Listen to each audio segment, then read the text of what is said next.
시청자 여러분 안녕하십니까.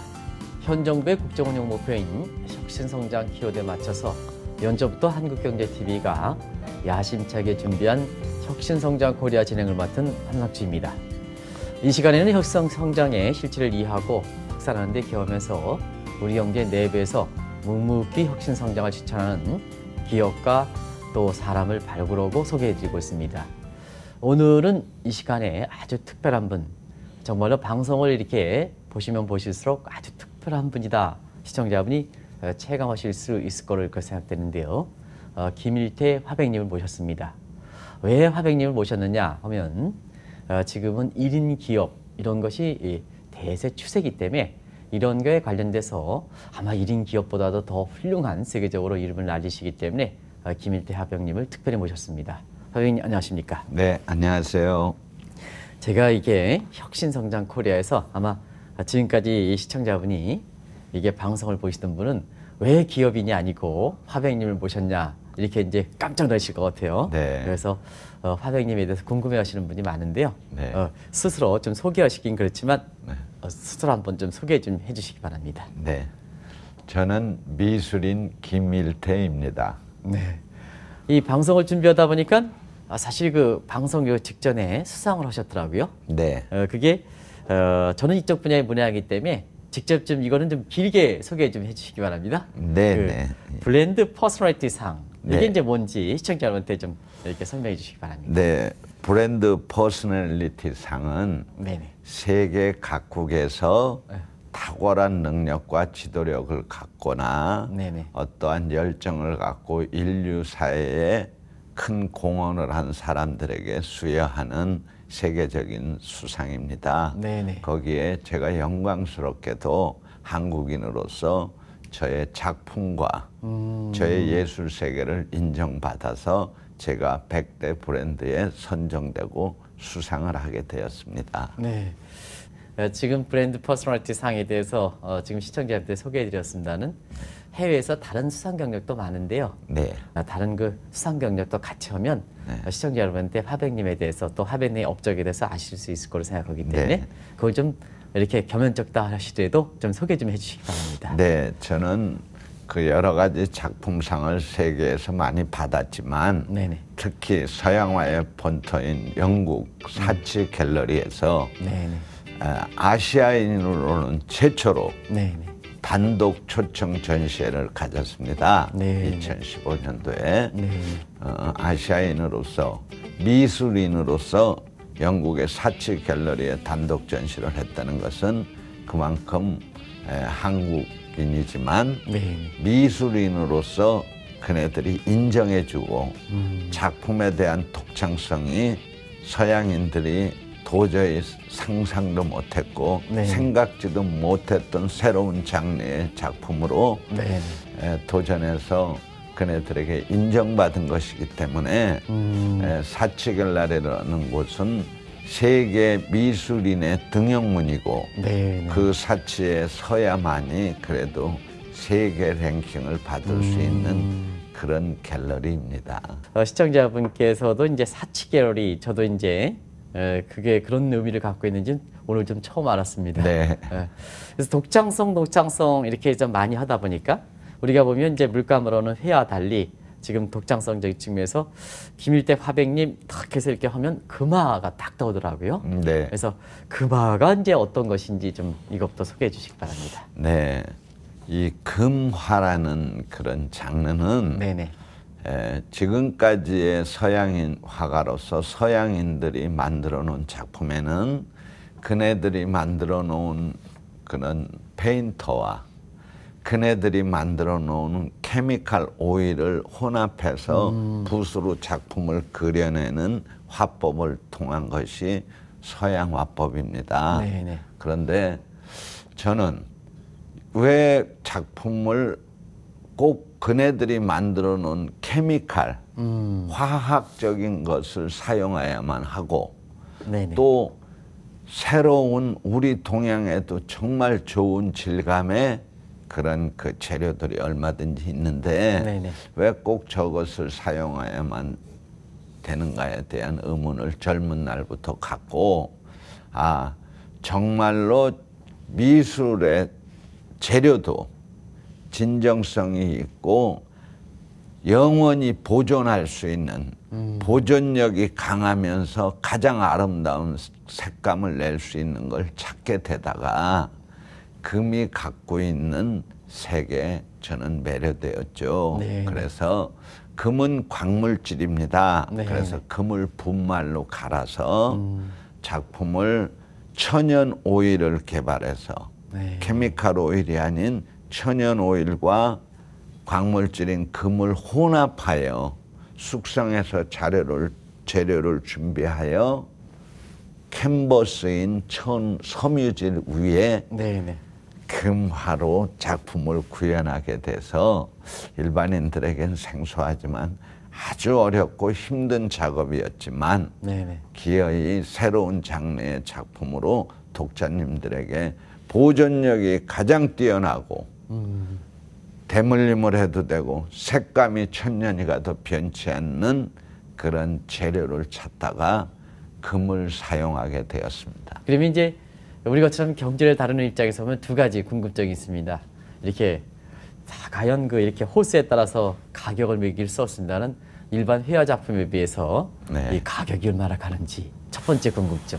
네. 두 번째 궁금증은 이렇게 그 가치가 높다고 본다면 어떤 사람이 주로 좀 소장하는지 이런 걸 좀 말씀해 주시면 시청자분한테 금화에 대해서 감히 또 귀중성 내지는 이렇게 그런 여러 가지 예술성 같은 걸 한꺼번에 하실 수 있지 않냐 생각하는데요. 두 가지 좀 궁금증 말씀해 주시기 바랍니다. 네, 첫 번째로 이 가격이나 이런 건 네.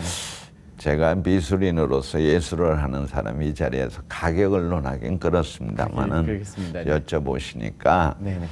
이 작품은 다른 페인터와 붓으로 잠시 그려낼 수 있는 그런 작품이 아니고 천연 재료와 금을 사용해서 색감을 만들어내기 때문에 우선 재료비가 많이 듭니다. 아, 그렇습니까? 그리고 화면에 비치는 작품들을 보시면 네네.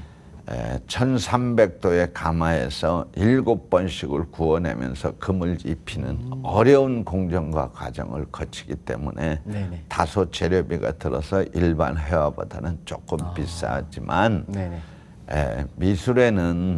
예술에는 높고 낮은 김이 없습니다. 가격에 구애 없이 좋으면 구입을 해서 대대손손 보는 것이죠. 네네네. 그리고 작품을 구입하는 분들에 대해서 어떤 분들이시냐고 말씀을 주시는데 미술을 사랑하는 애호가님들은 네네. 어떤 물질의 욕망에 사로잡힌 어떤 돈의 가치보다는 어떤 인간의 순수한 혼을 담고 열심히 노력해서 몇십 년간 자기의 작품을 일궈낸 것에 대한 예술품에 대한 그런 어떤 애호가 있으시기 때문에 높고 낮음과 돈이 많고 적고를 떠나서 예술을 사랑하시는 분들은 직접 구매를 하시러 많이 오시는데 저는 외국에 계신 분들 특히 왕실, 네네. 왕족 사회나 기타 자금력이 많이 좋았던 분들이 많이 구매해서 해외 스타분들이나 이런 분들이 많이 사서 다행히 작품 많이 외국에서 팔았지만 국내에서도 제 작품을 사랑해 주시는 애호가님들이 조금 늘어나고 있습니다. 네. 이 금화 작품에서 우리가 이제 다른 방송과 달리 이제 금화 작품, 우리 화백님의 금화 작품을 이렇게 소장해 놓고 있는데요. 여기에 전시해 놓고 있는데요. 어떤 과정을 거치는지 일반 회화의 이렇게 과정과는 어떤 점이 틀리는지 부분적으로 좀 설명해 주시긴 했습니다는 그 뒤쪽에 화백님이 옆에 뒤쪽에 금화를 이용해서 좀 간단히 더 좀 궁금증이 많으시기 때문에 좀 궁금증을 좀 풀어주실 수 있겠습니까? 그거 좀 간단히 좀 말씀해 주시기 바랍니다. 네, 제 뒤에 이 작품은 호박입니다. 호박이요? 예. 작품은 호박인데 이런 작품의 과정은 일반 회화는 캔버스 위에 물감으로 붓으로 그림을 대지만 네네. 저의 이 작품은 흙 위에 흙과 물과 불과 인간이 가진 재능과 그다음에 마지막에 금을 네. 입히는 과정인데 흙 위에 조각을 해서 그 조각을 1000도가 넘는 불에 1차 구워낸 다음에 네. 그것이 완성되고 나면 다시 조각을 섬세하게 하여서 네. 재벌로 다시 구워내죠. 그 위에 우리가 5000년 동안 써왔던 유약을 발라 입히면은 그 유약 위에 금을 칠을 할 수가 있는 것입니다. 그래서 유약 위에 금을 집어넣어서 이렇게 발광이 되도록 다시 구워내죠. 네네. 그렇게 해서 발광이 되고 나면 그 여백은 순금 24K를 다시 발라서 순금으로? 네, 순금 여백은 순금 24K입니다. 네네. 발광을 내는 것은 22K 정도라야 발광이 나기 때문에 그렇게 해서 여백을 순금을 다시 칠해서 마지막으로 구워내면은 작품이 완성이 되는 것인데 네네. 그러면 이 작품은 보존력이 네. 1000도가 넘는 가마에서 구워낸 작품이기 때문에 보존력이 1000년이 가도 변치 않으며 색감은 하나지만 금을 사용한 색감은 하나지만 색감이 영원히 변치 않는 두 가지의 어떤 그런 깊은 내용이 있습니다. 그래서 네. 보존력이 월등하고 보는 이로 하여금 대대손손 작품을 물려줄 수 있다는 그런 아주 장점이 있는 그런 작품이 네. 되겠습니다. 예. 이 작품 하나하나 만드실 때 있잖아요. 네. 시간이 얼마나 걸리는지. 물론 이제 그림 크기에 따라서 좀 다르긴 합니다는. 네. 네네. 이 작업을 하는 미술인은 미술인이라고 하면 그냥 이렇게 작품을 붓으로 그리는 걸로 너무 단조롭게 생각하는데 이 한 작품이 탄생하려면 어떤 종합예술입니다. 네네. 물과 흙과 네. 불과 금과 네.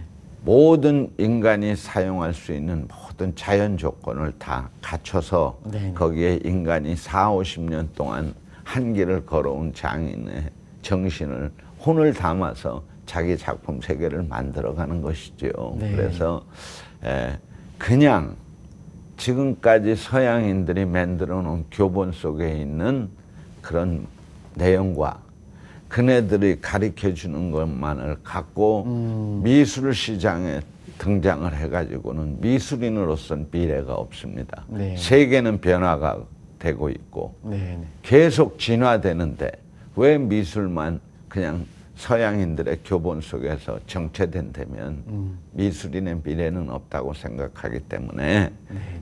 다양한 재료와 보존력이 뛰어나면서 미술 애호가들에게 새로운 장르, 새롭게 어필이 될 수 있으며 구매하고 싶은 생각이 들 수 있을 정도의 미술품을 가져야 세계 시장에서 나 아무개 무슨 그림입니다 하는 걸로 도전할 수 있다는 것이죠. 네네. 그 미술 보면 우리는 그래도 좀 음악 성악이라든가 네. 다른 또 요새 젊은 사람이 이러는 뭐 K-팝이라든가 이런 쪽에서는 좀 많이 세계적으로 한민족의 우수성 같은 거 이런 것이 좀 알려져 있습니다는 미술계 같은 거는 그동안 좀 상대적으로 열악한 분위기였던 것 같아요. 그런 적인 측면에서. 네. 그래서 오늘 특별히 좀 하병님이 이렇게 그 독창적으로 세계적으로 그 평가를 받기 때문에 우리가 특별히 그 모신 것도 그런 배경인데 혹시 뭐 미술계에서 제가 잘못 알은 것이 있을 수가 있겠고요. 다른 분야에 비해서는 이렇게 세계적으로 글로벌화라든가 국제적으로 이렇게 유명하신 분들이 이렇게 나오지 않는 또 평가받지 못하는 이런 뭐 특별한 뭐 배경이라고도 있습니까? 제가 잘못 알고 있는 겁니까? 네네. 아닙니다. 네네. 미술이라는 학문은 네네. 학문 여러 가지 학문에서 차지하는 비중이 굉장히 크고 네네. 그런 예술이 앞서서 문화가 가야 경제도 따르는 것인데 네네. 특히 미술은 국가적인 차원에서의 교육의 문제가 조금 있다고 저는 판단하고 있습니다. 네. 아주 좋은 지적하신 것 같아요. 네. 네네. 그냥 서양인들의 그냥 무조건적인 어떤 받아들임 이것으로 인해서 그네들이 만들어 놓은 제도 속에 저희는 그냥 배우고 가는 이런 아주 그 우스꽝스러운 교육이 지속되는 한 네네. 미술의 미래는 없다고 판단하고 있습니다. 네. 한국인은 한국인의 긍지를 갖고 우리만의 오래된 전통과 우리만이 갖고 있는 철학을 캔버스에 담을 수 있는 그런 교육을 국가에서와 학자들이 학생들에게 네네. 독창적인 창의성, 네네. 발상을 공부하라고 지도할 수 있는 교육 제도가 정말 절실히 필요하다고 보고 있고 네네. 가능하시다면 네. 저희 미술인 학생들에게도 네네. 국가에서 약간의 지원이라도 해줄 수 있다면 앞으로 훌륭한 미술인들이 많이 나오지 않을까 하는 그런 생각을 해봅니다.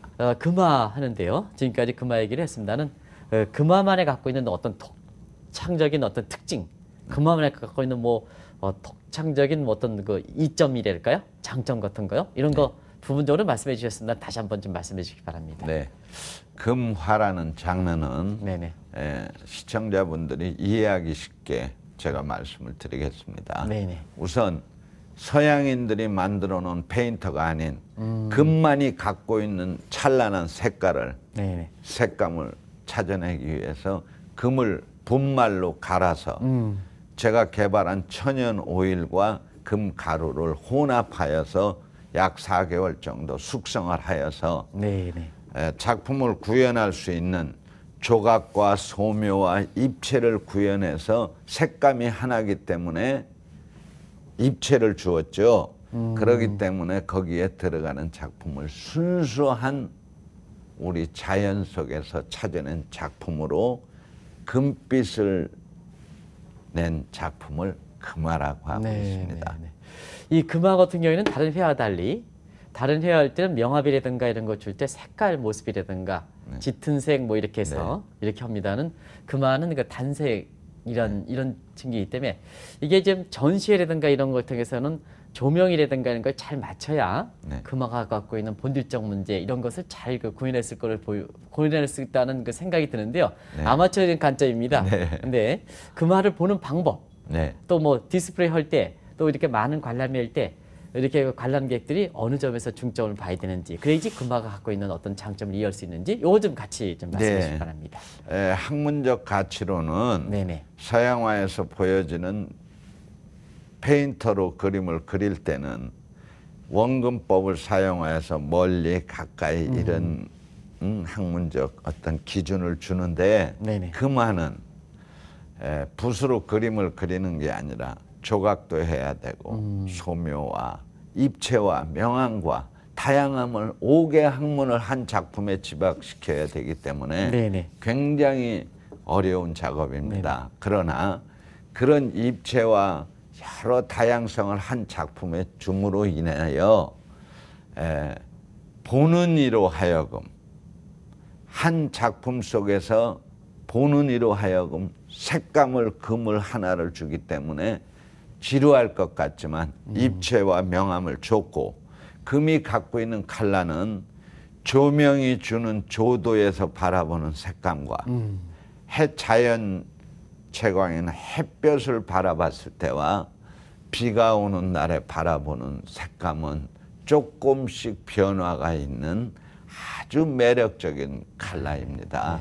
그래서 그 말을 자세히 들여다보시면 보존력이 우선 1000년을 가도 변치 않기 때문에 독자님들이 좋고 그 다음에 그 색감이 가지고 있는 우리들의 어떤 그 해학적 상징성이나 전통성이나 여러 가지가 따뜻하게 와닿기 때문에 보시는데 지루하지 않고 매력을 느끼시리라고 보고 작품에 독자님들에게 사랑받는 작품 속으로 가려고 많이 노력하고 있습니다.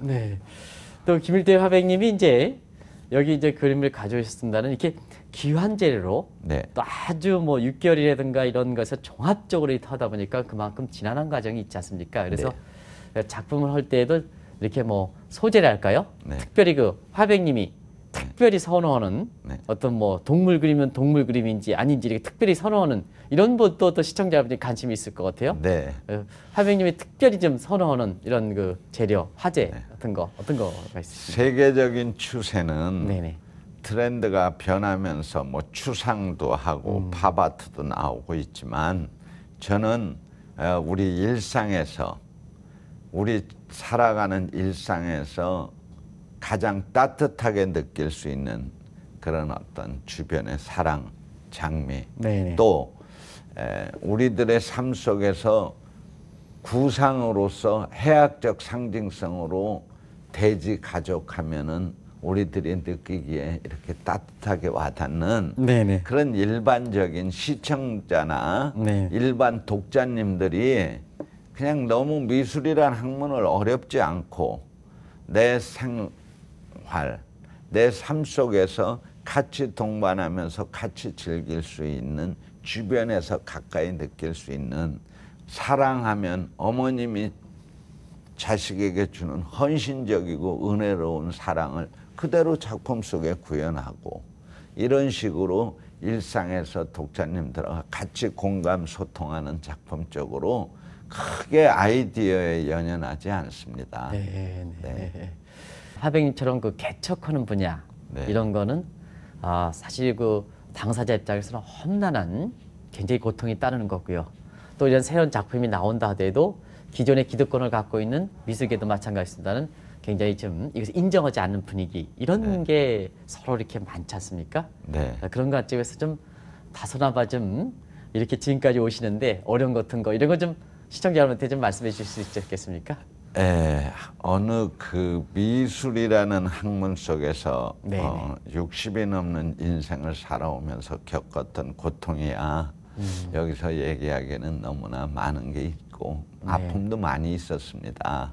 그러나 어떤 혁신과 성장이라는 얘기를 할 수 있을 때는 자기 성찰과 뼈가 아프게 고통스럽더라도 도전하고 열정을 갖고 실패를 두려워하지 않는 깊은 혼과 정신을 갖고 외길을 가는 사람들이 혁신과 성장을 해내는 것이지 말로 하는 것이 아니거든요. 혁신과 성장은. 그래서 도전을 두려워하지 않고 미래에 대한 자기 소신을 갖고 열심히 도전하는 열정을 가진 이들에게는 무언가 그네들을 조금 따뜻한 눈길로 위로해주고 바라봐 줘야만이 자원이 없는 이 나라에서는 혁신을 해낼 수 있고 성장을 할 수 있다고 생각하기 때문에 앞으로 문화예술에 종사하시는 많은 훌륭한 분들에게도 정말 혁신을 하고 성장을 할 수 있는 기회 제공을 많은 시청자분들이 따뜻하게 봐주시면 혁신되고 형장되리라고 생각합니다. 네. 그리고 또 한 가지 있잖아요. 네. 이렇게 화백님께서 아무래도 이제 세계적으로 평가를 받으시니까 너무 국내 그 미술 계통이 그 이렇게 발전이 되지 않는 게 공통적으로 지적하시는 시각이 있거든요. 하나는 뭐냐, 작품에 이렇게 적정한 가격이 매겨지지 않는다. 첫 번째.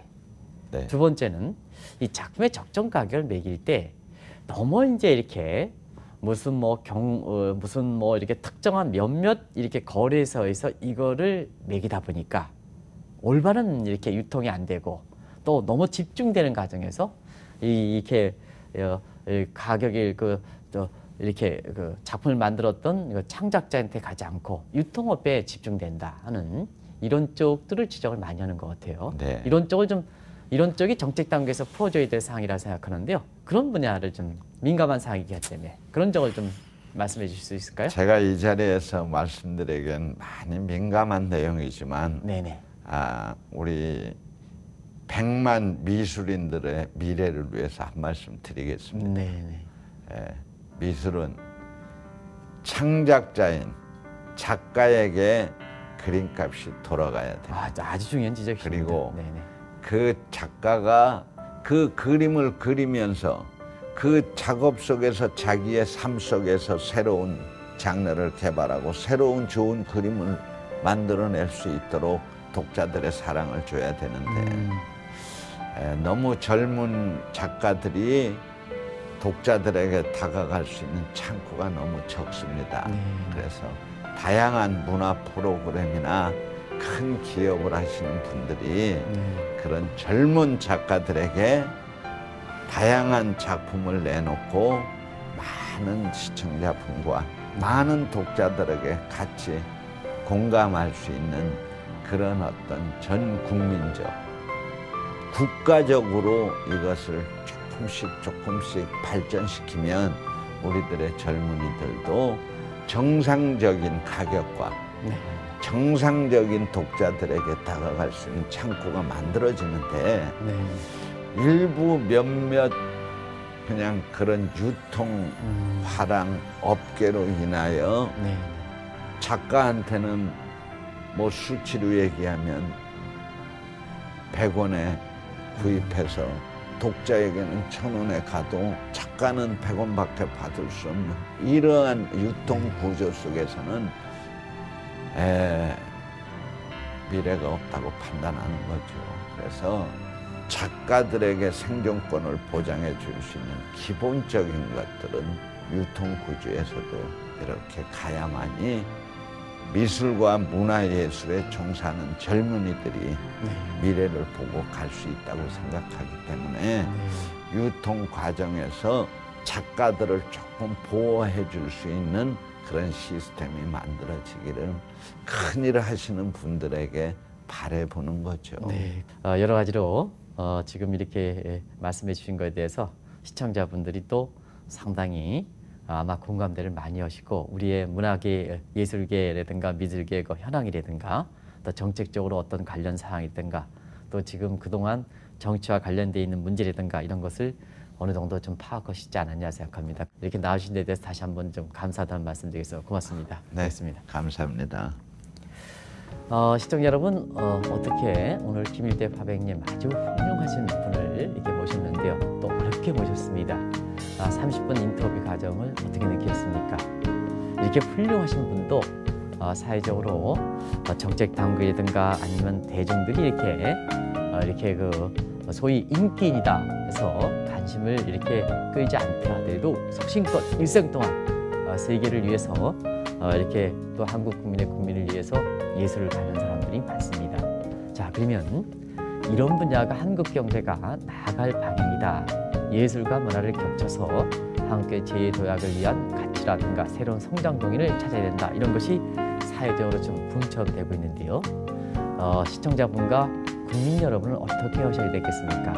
바로 김일택 화백님 같은 이런 분들을 우리가 국민들이 아껴주고 또 경우에 따라서는 화백님께서는 이렇게 극구 사용했습니다는 이러한 좋은 그림들을 이렇게 사주셔서 사실 경제적으로도 이렇게 어려움을 겪지 않도록 해주시고 정책 당국에서도 사실 이런 분야에 대해서는 아주 적극적으로 지원을 줄 필요가 있는 것이 아닌가 생각합니다.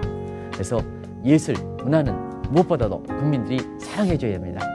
국민들이 사랑해주고 가치를 제대로 평가를 받고 옳은 방향으로 나아갈 수 있도록 이와 관련돼서 다른 불공정한 행위를 하는 문화에 대해서는 가차없이 이렇게 사회적으로 질타하는 이런 환경을 만들어줘야 한국의 뿌리가 깊은 이러한 예술 문화가 창조될 수 있는 것이 아닌가 생각합니다. 그래서 국민 여러분께서 김일태 화백님 같은 이런 훌륭한 분을 아껴주고 사랑해주고 자긍심에 일어나서 생각해주는 이러한 문화를 창출해 주신 것을 이렇게 기원해 드리면서 이 방송을 마치도록 하겠습니다. 장시간 동안 시청해 주셔서 감사합니다. 다음에 뵙겠습니다. 고맙습니다.